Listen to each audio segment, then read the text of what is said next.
그 하나님의 것이 우리 안에 그 성령을 통해서 이루어지고 있는 그 상태, 그걸 부흥이다 라고 얘기합니다.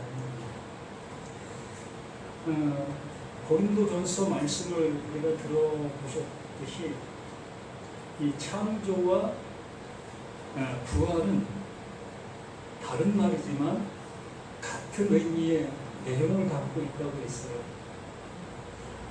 창조는 없는 것 속에서 있게 하는 거고, 부활은 죽은 상태에서 살리는 것. 그리고 그 내용의 의미는 같은 의미를 담고 있는 겁니다. 그래서 부활을 알면 창조를 알 수 있고, 창조를 알면 부활을 알 수가 있는 거예요. 그 하나님께서 같은 맥락을 가지고 말씀해 주시고 있는 그 모습이기 때문에 그렇습니다.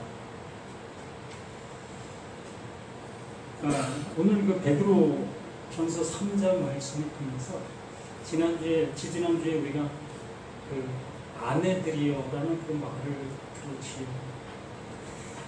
이 아내들이라는 말을 듣기 전에 우리는 그 22장에서 결론을 가지고 왔지 않습니까? 그 예수 그리스도 안에서 되어지는 그 은혜의 결론을 우리는 명확하게 듣고, 또한 그 은혜 속에서 이렇게 그 3장을 향해서 우리 자신들이지. 그러므로 그 결론을 가지고 있는 내가 이제 베드로를 통해서 그 3장 말을 들었을 때에 나의 행동 거지의 모습을 새롭게 해 나갈 수 있는 계기점이 되어줄 수 있는 겁니다. 우리는 그 하나님의 그 은혜로 인해서 구원이라는 것을 믿게 되었다. 우리의 행동 거지로 인해서 구원에 이른 것이 아니라 그 하나님의 그 행동 거지로 인해서 우리가 구원을 입은 것이다. 그러므로 이제 가정 속에 들어가서 이제 내 삶이 어떻게 되어져야 될 것들을 우리 스스로가 이제 정돈해 갈 수 있는 모습이 되어야 하는 거죠.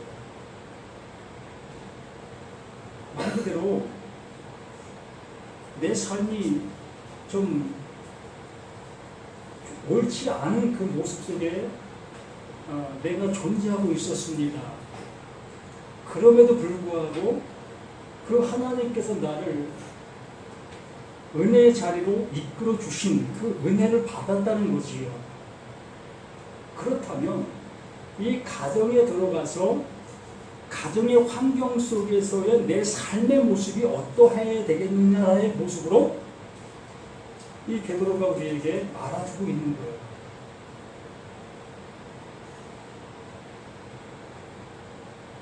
우리가 한번 생각해 보세요.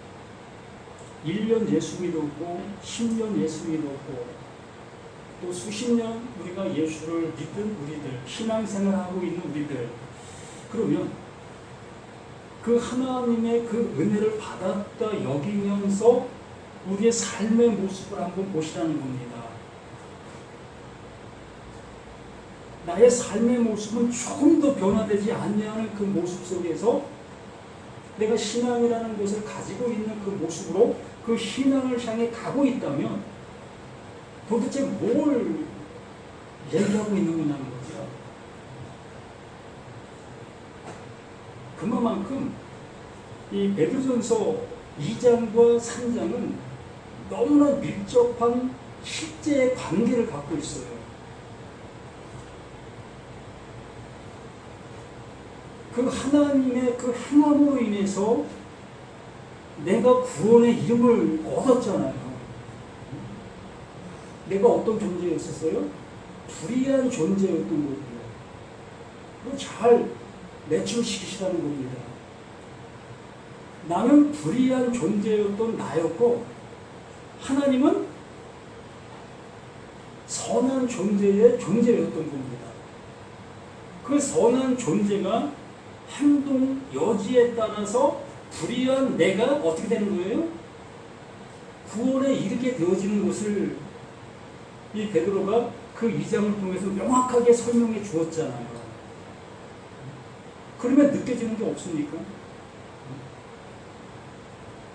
난 불의한 존재였고 하나님은 선한 존재이신 그분이 선한 존재가 행하신 그 행동으로 인해서 불의한 내가 구원에 이르게 되어진 그 사실, 이것만 내가 명확하게 인지하게 되어지면 3장 말씀이 바로 이것을 토대로 나에게 말하려고 하고 있는 내용이 이것이었구나를 알 수 있다는 거예요. 아내들은 남편에게 순종해야 되는 거구나. 이러한 개념의 모습이 아니라는 것을 우리는 알아들어야 한다는 거예요. 그러므로 이 3장의 이 말씀들을 통해서 정말 불의한 내 남편이 있다 할지라도 내가 그 하나님의 말씀으로 은혜를 받은 자로서의 삶을 살아가게 되어졌을 때에 불의한 남편이 어떻게 되어지는 겁니까? 구원을 받을 수 있는 나의 모습이 되어지는 거예요. 이걸 말해주려고 이 베드로는 이 열심으로 이 말을 우리에게 해주고 있는 겁니다. 그러므로 어마어마한 내용이 담겨 있는 거예요.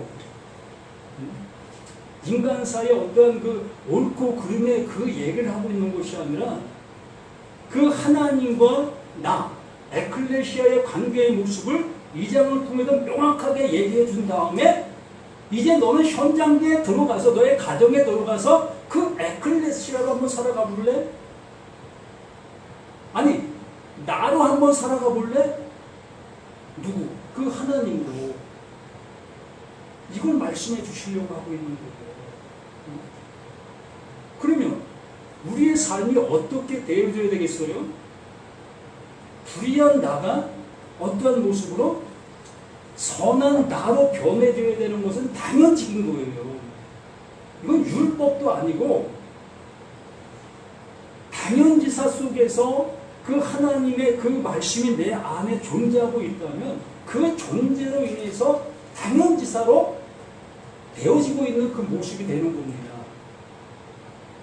제가 청년 시절 속에서 다녔던 교회가 있습니다. 한때는 대한민국을 떠들썩게 했던 그러한 목사 중에 한 명이었어요.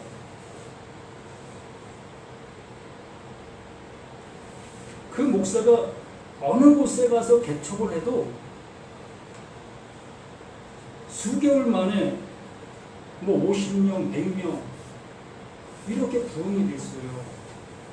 주 원인이 뭐였냐면 당신들 말씀 적용해, 말씀대로 살아, 이거였습니다. 무슨 얘기예요? 바로 이러한 말씀을 그대로 전하는 거예요. 아내들이요, 남편들에게 순종하라. 교회는 거의 이 아내들, 그 여자들이 한 70% 차지하고 있잖아요.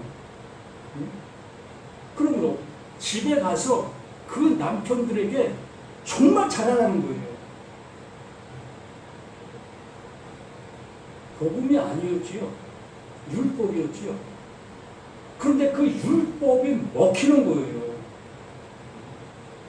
남편들이 그 아내가 그 교회 가는 그 모습 속에서 변화된 그 모습을 보게 되어졌을 때에 마음이 동하지 않을 수가 없는 거예요. 저게는 또 뭐길래 내 아내가 이렇게 변했어.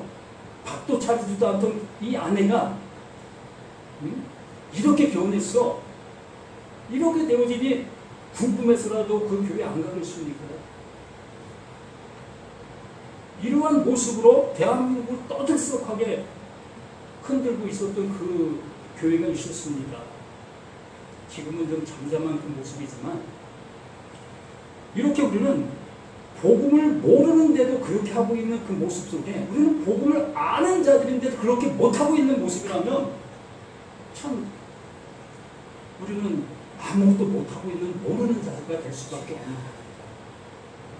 진리를 알았다면 진리를 아는 자는 그 하나님이신데 진리인 그 하나님이 내 안에 나와 함께하고 있는 그 자체인데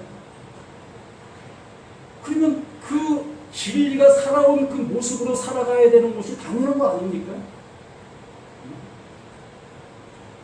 나 같은 이 불의한 존재, 나 같은 죄인 중에 개수인 나를 그 하나님의 자녀되게 해주신 그 은혜를 베풀어 주시기 위해 행하신 그 하나님, 그 하나님이 이제 나에게 오셔서 너 이제 내 아들 됐어 라고 말씀해 주셨습니다. 그러면 내가 그 아들 된 자로서 뭘 드러내야 되는 거예요?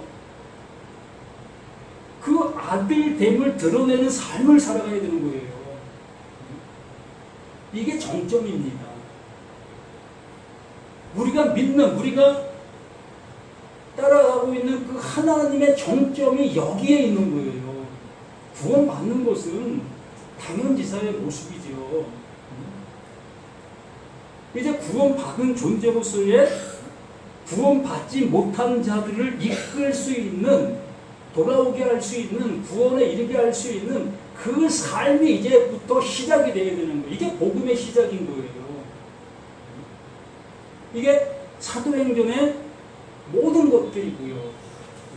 그 서신서의 모든 것이 이걸 말하고 있는 겁니다. 너희들 복음 들었지? 그럼 복음 들었으면 복음 들은 자가 어떻게 살아가야 될 것인 것을 이제 직시하고 그 삶을 살아. 이 말을 하고 있는 거예요. 한번 생각해봐요. 내 삶에, 내 마음은 지금 어떠한 모습을 하고 있는지를 보면 난 아직 아니구나를 느낄 수 있는 나 자신이 이어야 될 거 아닙니까? 이렇게 교회 와서 1시간을 예배드리는 이 1시간의 모습 속에 아무것도 얻어가는 것이 없는 그 모습이라면 무슨 의미가 있습니까? 이미 구원받았잖아요. 이미 말씀으로 인해서 내가 새 사람 됐잖아요. 계속해서 새 사람 되라 이런 말을 하고 있는 게 아니잖아요. 이 새 사람 되어지는 것은 한 번으로 족한 거예요. 그 한 번 들음으로. 그리고 그 들음이 내게 되어졌고 그 들음으로 인해서 이제는 들어야 해야 될 자들을 향해서 내가 듣는 자가 되어야 되는 거 아닙니까? 그러면 그 말을 들어야 될 자들에게 내가 어떻게 해야 될 것인 것을 비로소 하나하나 이제 해 나갈 수 있는 우리 자신들이 되어지는 겁니다. 10절 말씀을 봅니다. 베드로전서 3장 10절. 그러므로 이렇게 우리가 하나님의 말씀을 알아듣고 있는 나라면, 그러므로 생명을 사랑하고 좋은 날 보기를 원하는 자는 혀를 금하여 악한 말을 그치며 그 입술로 거짓말을 말하지 말고. 이것이 구원받지 못했을 때의 나의 모습을 한번 생각해 보실 수 있습니다. 하나님 앞에 구원받을 수 없는 존재로 있었을 때의 내 모습, 내가 이러한 존재에 있었던 나인데도 불구하고 그 하나님께서 나를 긍휼히 여겨주셨다.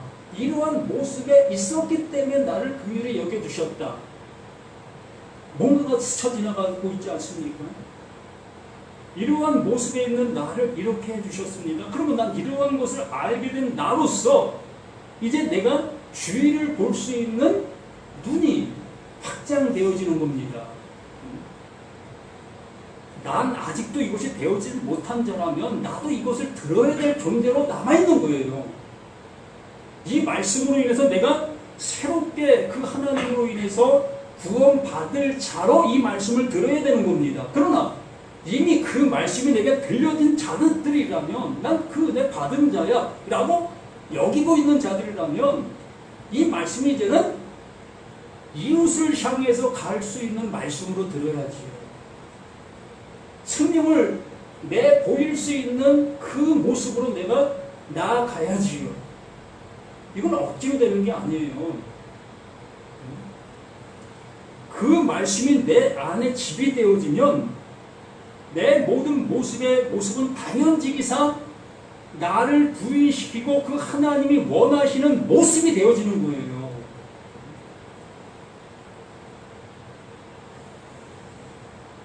자, 오늘 같은 날이 시험의 날이라고 할 수 있어요. 무슨 얘기냐면 명절이면서 주일입니다. 야, 이거 교회를 가야 될 건가? 아니면 고향에 계신 부모님을 찾아뵈야 될 것인가? 어떻습니까? 이러한 상황 속에서 어떤 것이 그 하나님을 원하는 거죠?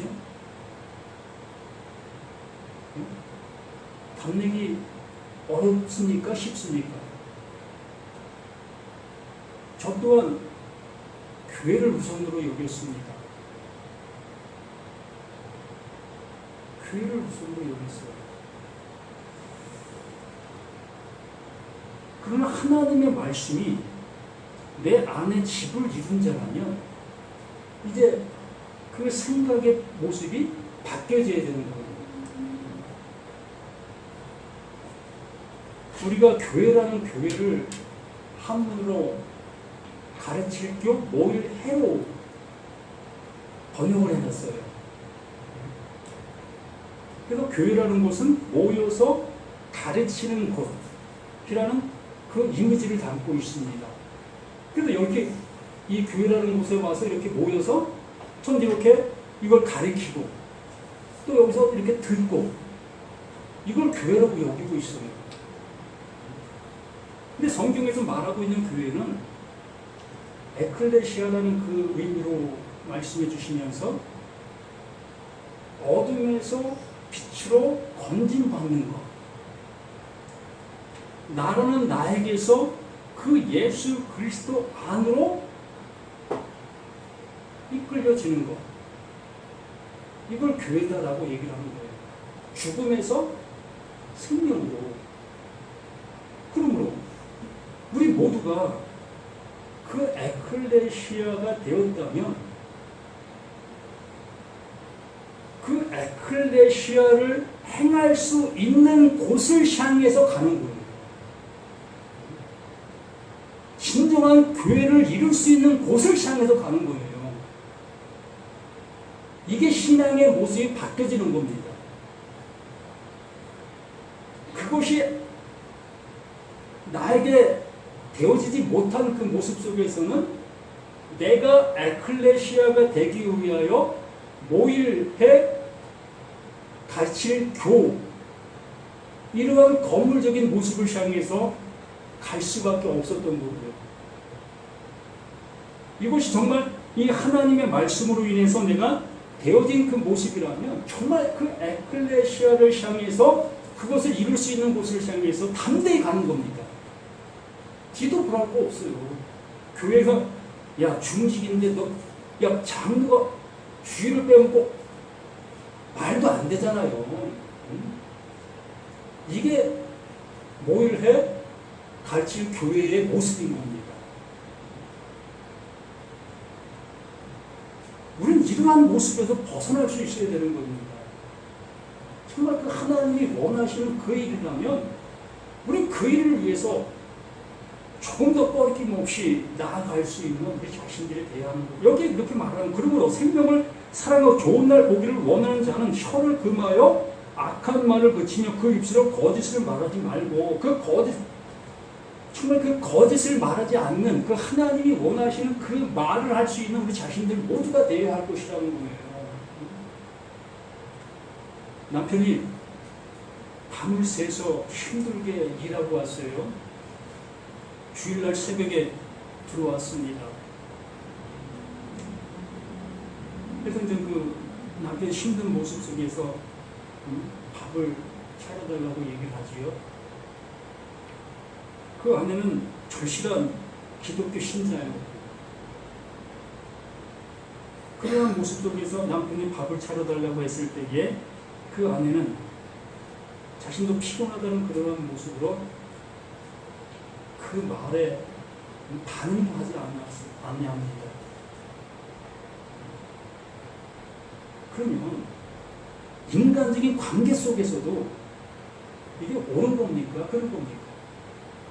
옳지 않은 거죠.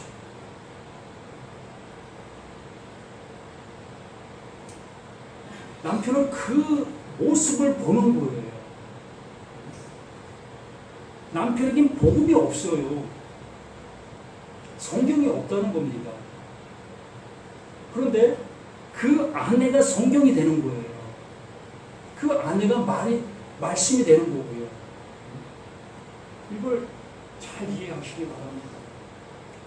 그래서 말씀이 없고 복음이 없는 그 남편은 그 교회 다니고 있는 그 아내를 복음으로 보고 말씀으로 보는 거예요. 야, 이건 뭐야? 내가 이거 가정을 위해서 이렇게 헌신하고 힘든 모습 속에 있는데도 불구하고 나를 이렇게 이러한 모습으로 취급해? 이미 복음으로는 결별인 거예요.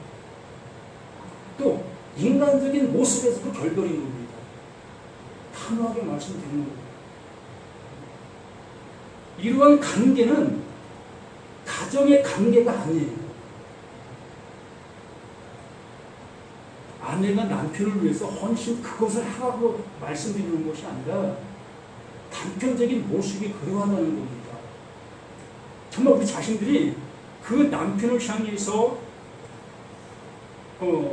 온전한 모습이 되어서 갈 때에 그 남편은 말씀도 모르고 복음도 모르지만 바로 내가 복음이 되고 내가 말씀이 되어지는 그 모습으로 그 남편은 그걸 보게 되는 거예요.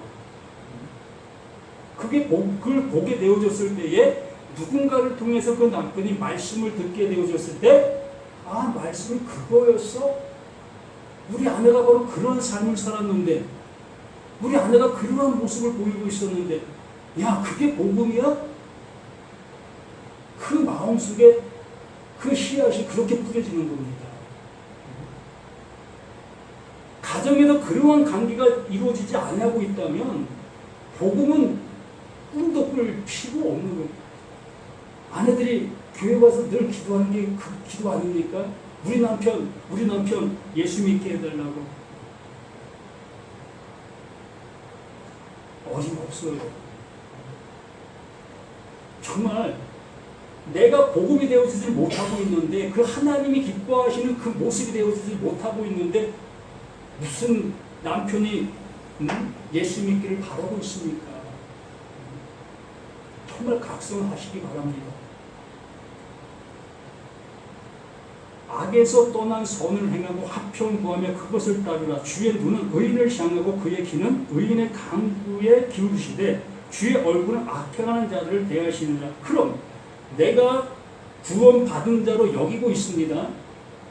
그럼 앞에 두 모습은 하나님이 기울여 듣고 계시는 그 모습입니다. 그러면 내가 남편을 향하는 내 얼굴의 모습을 향하는 그 하나님의 모습은 어떻겠습니까?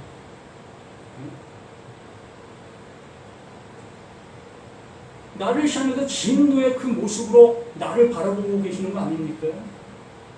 결과적으로 나는 복음을 들었으나 안다 여겼으나 그 복음이 내 안에서 집을 이루지를 못한 상태가 된 거예요.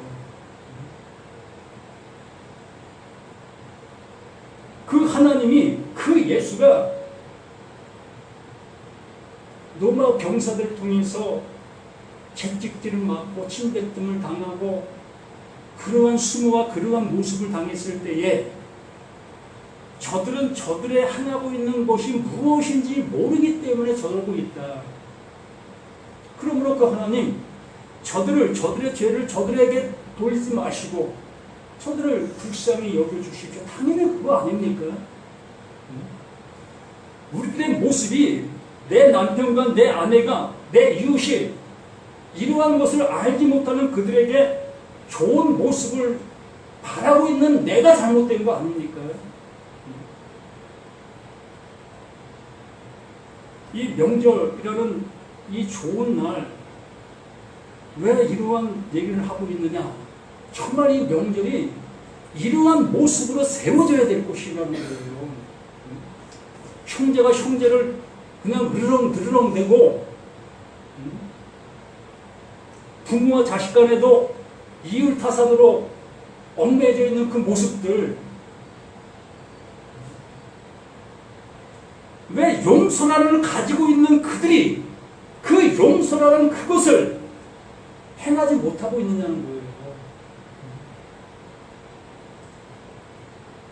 남들 얘기할 것도 없어요. 바로 나 자신이 바로 이러한 모습으로 있는가 한 번 더 깊게 생각해 보실 수 있는 우리 자신들이 되시자는 겁니다.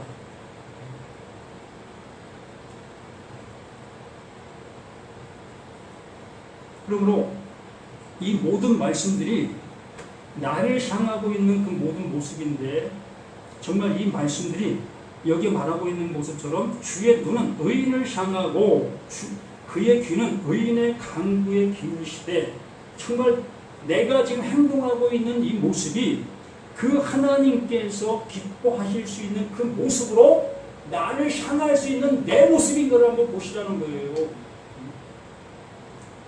내가 내 형제를 내 좋지 않은 감정을 가지고 왜 그 부모 재산을 그렇게 많이 가지고 계십니까? 왜 나에게 좀 돌려주시지 아니합니까? 이러한 모습만을 바라보고 그들을 대하는 그 모습이 아니라 저들이 정말 그 하나님의 그 사랑을 입어 내가 가는 그곳에 저도 함께 갈 수 있는 그 모습 되게 해달라고 이러한 마음으로 그들을 대할 때에 그것이 그 하나님이 그를 향한 비두림이 되시는 거예요. 예수 믿는 자들이, 교회 다니는 자들이 이러한 모습이 되어야 될 것인데 오히려 불화를 더 조성이고 있지 않습니까? 뭔가를 아십니까? 머리가 좀 깨었다 여기고 있으니까. 그래도 아무리 형제라고 할지라도 아무리 부모 자식간이라 할지라도 서로 권리가 있는데 권리 있지요. 당연히 있습니다.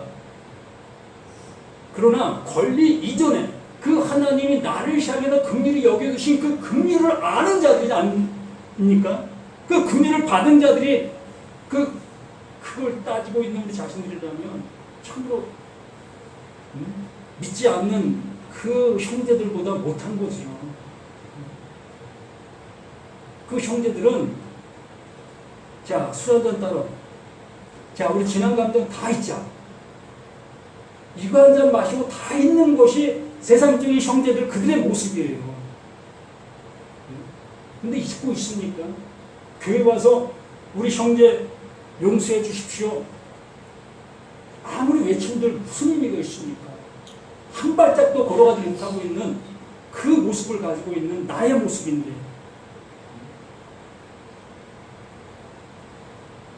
내 옆에, 내 뒤에, 내 앞에 있는 모든 사람들은 그 하나님으로 인해서 긍휼을 받을 자로 여기십시오.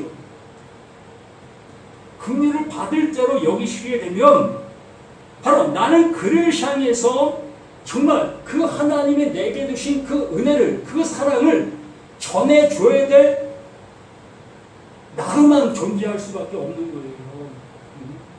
우리 그렇게 살자고요. 그러한 빛을 비출 수 있는 우리들이 되시라는 겁니다. 가정이 흔들리십니까? 그 가정을 세울 수 있는 나는 내가 우뚝 서야 되지 않겠습니까? 나도 그냥 대단한 내추비로 흔들어버리면 그 가정이 어떻게 세워질 수 있겠고 그 속에 있는 자녀들이 어떻게 온전한 길로 갈 수 있겠습니까? 흔들리는 그 나무 위에 달린 그 자녀를 향해서 두 부부가 흔들어 보십시오. 그 자녀 기겁할 수밖에 더 있습니까? 정말 각성도 하십시오. 정말 이 말씀이 내 안에서 집이 되어졌다면 우리는 그 내 앞에 있는 모든 사람들은 이 긍휼을 받아야 될 그 존재로 여기시고 나에게 긍휼을 베풀어 주신 그 긍휼을 함께 나눔을 할 수 있는 우리 모두가 되었으면 합니다. 이것이 진정한 한가위에 받을 복인 거예요. 이걸 깨닫지 못하는 그러한 모습의 기독교인들이라면 이런 한가위는 더 불안을 일으키는 그 계기점이 될 수밖에 없습니다.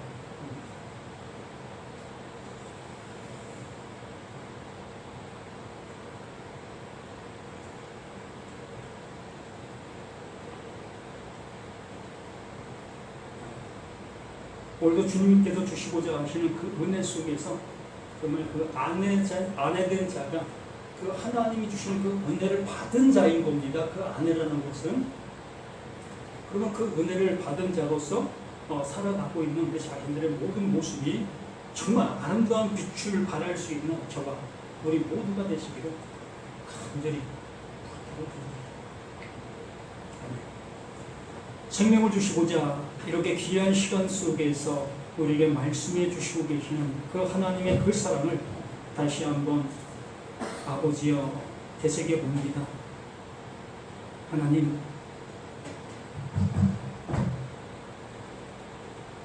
정결한 짐승이라고 했습니다. 그 발이 갈라진 그것, 또한 되새김질하고 있는 그것을 정결한 짐승이라고 말씀해 주셨사오니 정말 내 안에 주신 그 말씀을 되새길 수 있는 우리 자신들이 되어 그 하나님의 진정 원하심이 무엇인지를 온전히 알아 그 일을 그 모습으로 나아가는 우리 모두가 될 수 있도록 함께해 주시옵소서. 이 시간도 그 모든 것 위에 함께해 주신 예수 그리스도 이름으로 간절히 기도드립니다. 아멘.